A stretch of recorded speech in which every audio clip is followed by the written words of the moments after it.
brought healing to the senses. Sense of feeling, which was our focus last week, although some of you might have thought it was the sense of hearing because I came to learn that my microphone wasn't working. We had all kinds of people watching online saying, I can't hear him, I can't hear him, I can't hear him. Sense of hearing, sense of feeling, tasting, smelling, and today seeing. Hence the darkened room. Help us kind of get into the sense of what it means to have a fading vision, to have fading eyesight. So I thought I'd begin by at least giving you something really beautiful to look at. My grandson. This is Callan, who has just begun his first experience of organized sports, although at 2.5 years old, I'm not sure there's much organization happening. But it's my understanding that he's the standout to watch for the 2032 World Cup. Callan also got his temporary driver's permit. You know, they grow up so fast, just so fast. The big news, of course, this past week was that Callan last weekend scratched his cornea. Scratched his cornea pretty severely, and he had to have some medicine for several days in a row, including some medicine that was not at all pleasant for him to take, nor for his parents to try to get into his hurting eye. And it took a couple of days before that pain subsided and that he was sleeping back through the night again and some other things. But it did give him a chance to play the role of a pirate, which he has really enjoyed. He's the cutest little pirate and realistic. And fortunately, we know that there are no long-lasting effects to whatever he did with his eye. But in a week when I was reading 2 stories about people who were blind, it made me think a lot about the gift of sight. Imagine losing your ability to see. Or imagine never having the ability to see in the first place. What would life be like? What would be different for you if you couldn't see? I want you to just take a minute, close your eyes, keep them closed for a minute. What would you most miss if you lost the ability to see? Just popcorn out some things. Without opening your eyes, what would you most miss? Faces? Nature?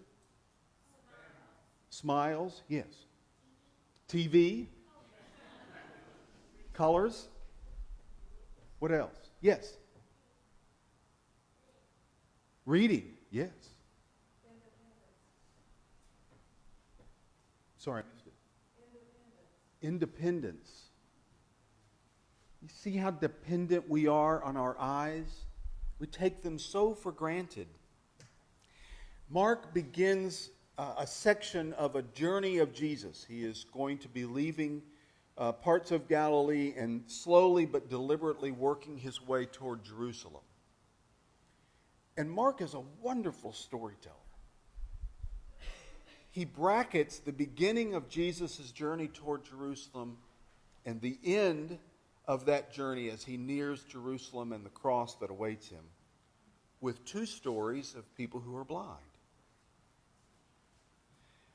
Now, if you want to know what somebody is thinking, what they want you to see, you kind of look for things that form patterns. And when you read in between that section, here are 2 people who clearly seem to understand who Jesus is, and yet they can't see. And in between are all of these stories of people who see everything that Jesus is doing day in and day out. And yet they're missing who he is. They don't get it.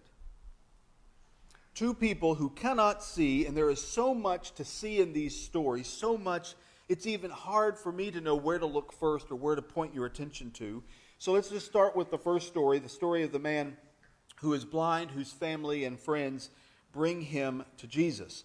And Jesus takes the man aside and he does something that sounds pretty crude, as Jory alluded to. He spits in the guy's eyes.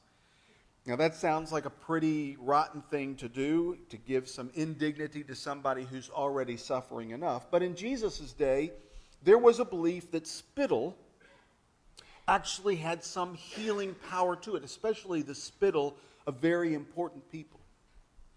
And so Jesus is, in a sense, taking something that the man might expect, a common day medical treatment, and instead of doing something extraordinary that would cause the man to miss something, he does something very familiar to the man, something he would expect. And he spits in his eye. Now, if you and I both know this, I think Jory also alluded to this as well. You cut your finger, you slice it on an envelope or a piece of paper, you get a paper cut, what's the first thing you do? We put it in our mouth because for some reason we think that's where healing is, or else we're about to say something that we don't want anybody to hear. So instead of biting our tongue, we bite our finger. Jesus asks what the man can now see after he spits in his eyes. What do you see? I really found this an intriguing detail because it's the only miracle story of Jesus that happens in stages. Everything else happens like that, but not this one. All these instant cures, but this one happens in stages, which may be Mark's way of asking us to see something. How many of us ever see everything, see it all at once? Doesn't our understanding kind of dawn on us? Doesn't it come to us gradually? We start putting things together, and then there's an aha moment. But the aha moment wasn't the first thing we had. Who do people say that I am? Jesus asks. Well, some people say this, some people say that. Who do you say I am? You're the Christ. Peter is seeing something before his eyes even can tell him what it is. But it didn't happen all at once. It's happened over time, and he started putting the pieces together. And he saw something. His eyes were opened. And that's kind of what we expect, that along this journey, Jesus is moving toward Jerusalem. Mark is signaling us, surely people are going to start to come to an understanding and awareness of who Jesus is. They're going to see him for who he is and what it is that he's come to bring. And he places his hands on the man's eyes, and then it's as if Mark is telling us what to expect. And then suddenly he could see everything clearly. Wouldn't you just love to see everything clearly? The second story is as different from this one as night and day. The blind man in the second story is a beggar. He sits by the roadside. There are no friends. There are no family members. He is left completely on his own. In fact, even the crowd that follows Jesus would just as soon ignore him. Shut up! The master doesn't have... Shut up! And they're shouting as loud as the man himself is shouting for help.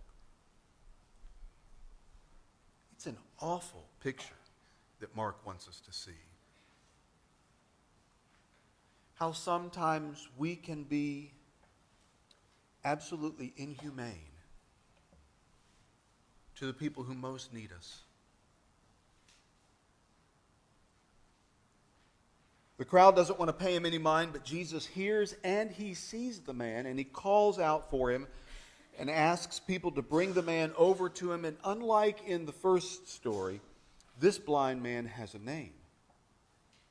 The first blind man is unnamed, but this man has a name. His name is Bartimaeus.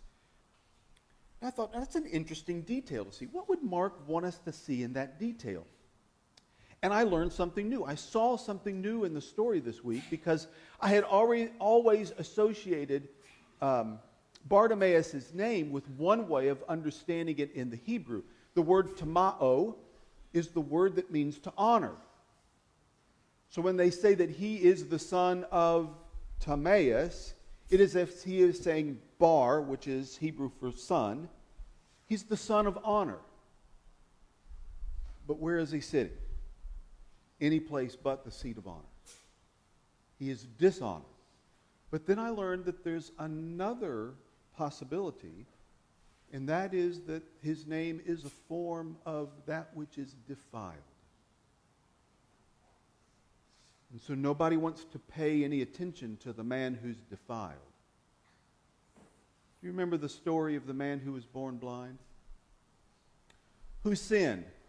This man or his parents that he was born blind?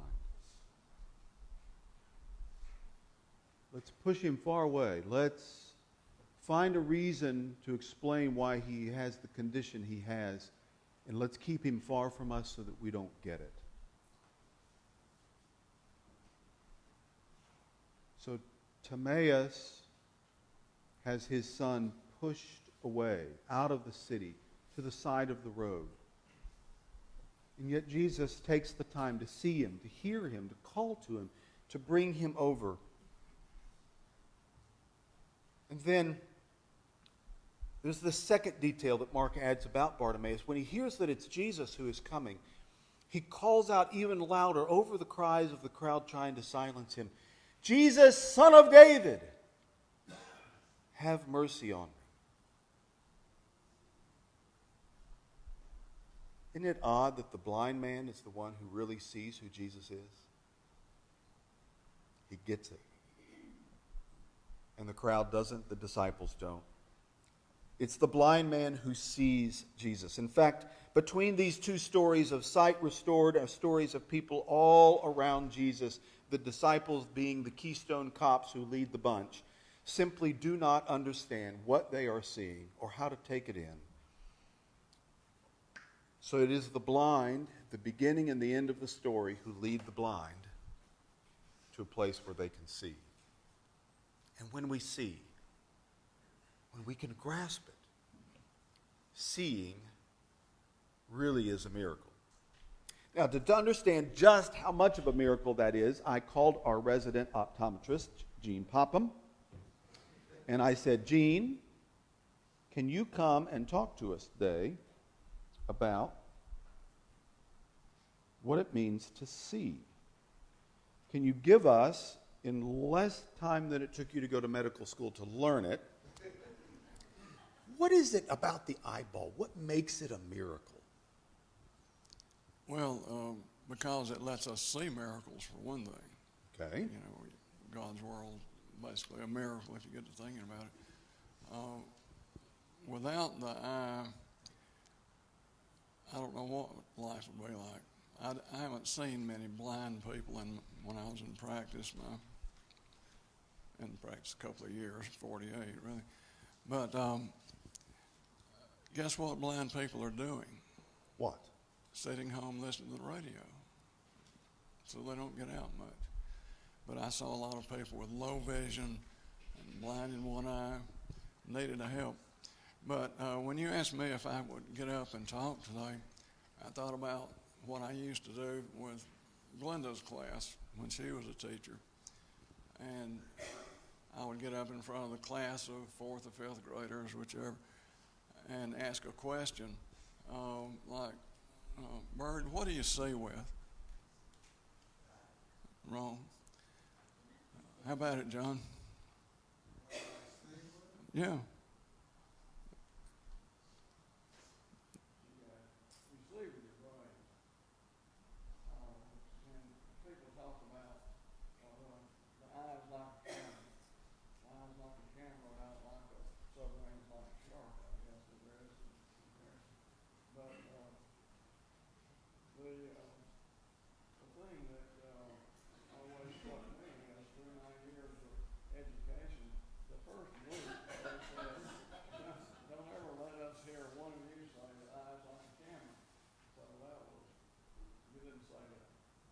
And why is the eye not like a camera?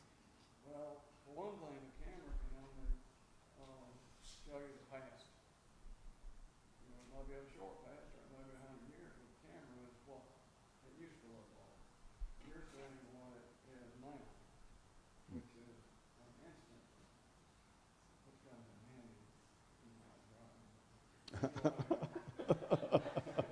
Yes, it does. But anyway, back to Gordon's class, I would ask that question. One little girl, after several years, said the brain.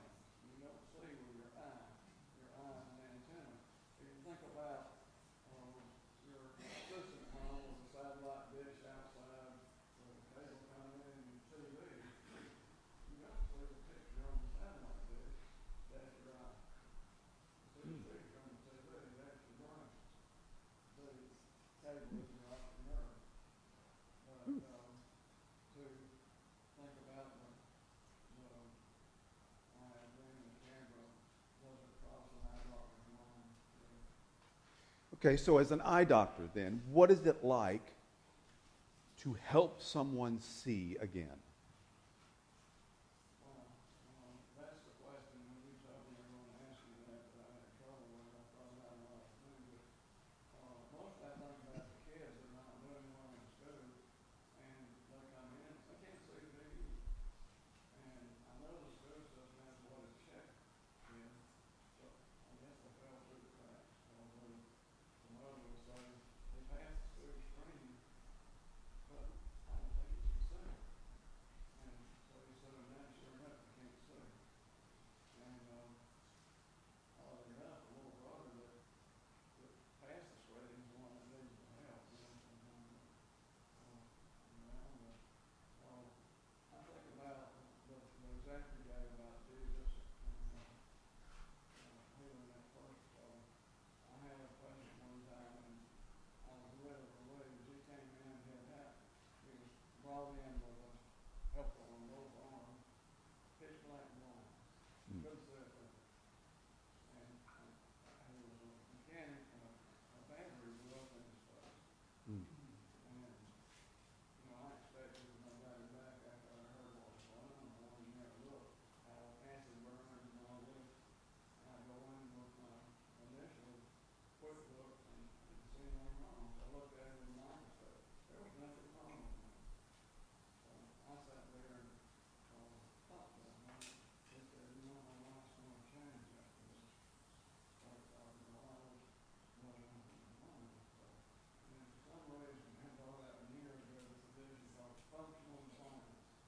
You're pitch black blind for no good reason. And so he thought since the battery blew up, they always heard it because he wound up blind.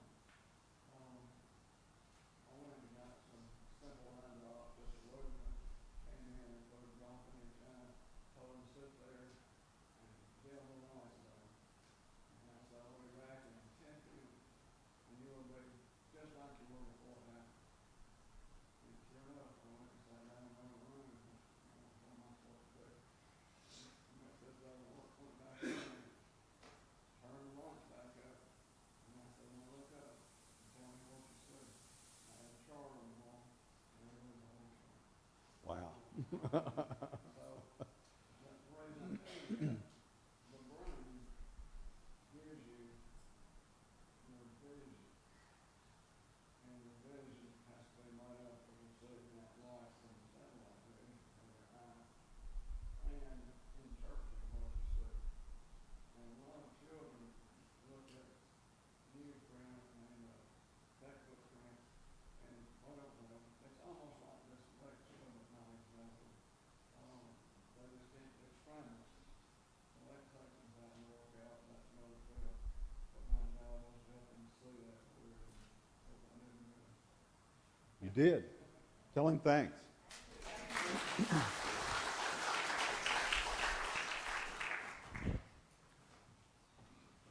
So seeing really is something quite miraculous. And no wonder that when Jesus asks Bartimaeus, what do you want me to do? Teacher, I want to see again. I want to be able to see. Obviously, at one time he was able to see, but somewhere he has lost that ability. Maybe it was an accident. Maybe it was some great adversity in his life, a disease, something has happened. And now he lives by the mercies of others as he sits beside the roadside, hoping somebody will see him.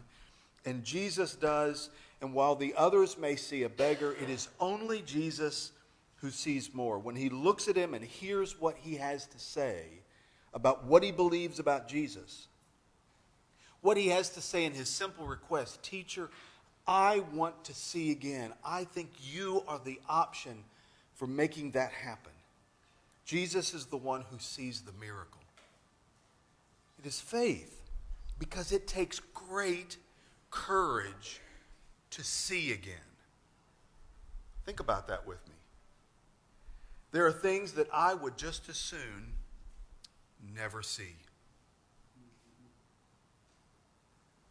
Don't you feel that way? That there are things that you wish you couldn't see, or that you wish you could unsee after you have seen them? Because there are hard things to look at in our world. There are things about others that we would just as soon not see, not be able to notice about them. And there are things about ourselves that we would just as soon not know, things that we'd rather turn a blind eye instead of having to look at them. As much as seeing is a miracle, wanting to see again, wanting to see all of life, is an even greater miracle. Do you want to see today? Jesus tells Bartimaeus, "Go your way," but once he regains his sight, he follows Jesus on Jesus' way. It's an indication he truly sees. How clever of Mark to place these two blind men, one at the beginning, one at the end, to help us see something about who Jesus is. And that's worth seeing. Here in the lives of people who have great suffering, where it is often so difficult to see God. Here in a setting where there are people closest to Jesus who don't see, who don't get it, who couldn't point anybody in the right direction if they tried. Here on the road where Jesus' enemies are plotting violence against him. And up ahead where we can see where this road is going to lead to, all the way to the cross and to Jesus' death.